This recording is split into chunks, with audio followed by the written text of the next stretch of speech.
Samantala sa iba pang balita, inanunsyo ng Department of Information and Communications Technology Region 2 o DICT na ang kanilang flagship initiative sa Batanes ay napili bilang finalist sa prestihiyosong World Summit on the Information Society Prizes 2025.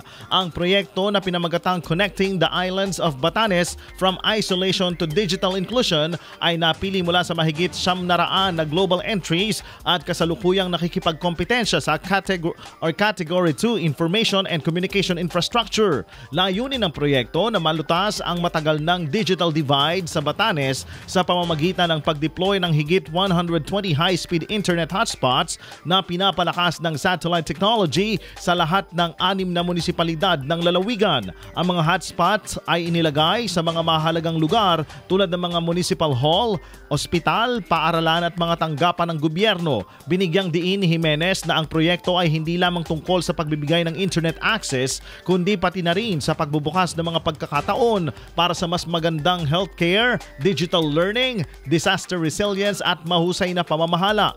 Ang WSIS Prizes na isinaayos ng International Telecommunication Union ay nagbibigay pugay sa mga proyekto na gumagamit ng ICT upang isulong ang mga layunin ng sustainable development. Hinihikayat ng DICT Region 2 ang publiko na suportahan ang proyekto sa pamamagitan ng pagboto online hanggang April 30.